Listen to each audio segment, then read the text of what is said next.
યુવકને પત્નીના અપમાનના વિરોધમાં લુખ્ખાઓને તાકીદ આપવી જિંદગીનો અંત બની ગઈ। આરોપી 3 શખ્સોએ પતિ પર ચપ્પુ વડે હુમલો કરીને તેનું હત્યાકાંડ રચ્યું, જેમાં એક અન્ય યુવક ગંભીર રીતે ઘાયલ થયો છે।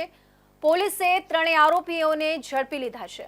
કોસાડ આવાસમાં થયેલી હત્યા મામલે પોલીસની તપાસમાં ઇઝરાયલની પત્નીનો મોબાઈલ ફોન નંબર મુક્તસીદે માંગણી કરતા તેને ઠપકો આપ્યો હતો, જેની અદાવતમાં આવાસની એચ બિલ્ડિંગના 3 નંબરના દરવાજા પાસે ઇઝરાયલને રસ્તા વચ્ચે આંતરીને છાતી અને પગના ભાગે ચાકુના ઘા ઝીકીને મોતને ઘાટ ઉતારી દીધો હતો। અમરોલી પોલીસના જણાવ્યા મુજબ કોસાડ આવાસ સ્થિત એચ બિલ્ડિંગ પાસે ગત બુધવારે સાંજે ડ્રાઈવર તરીકે નોકરી કરતા ઇઝરાયલ મુસ્તાક શેખ અને અલી નામના યુવાન પર ચાકુ વડે ઘાતક હુમલો કરાયો હતો।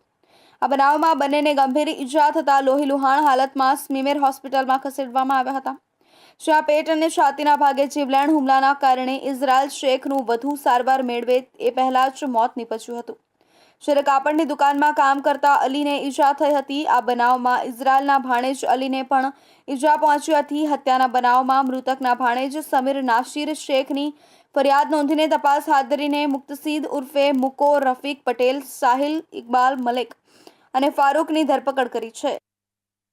બોલો, હવે નફટાઈ પણ હદ વટાવી રહી છે।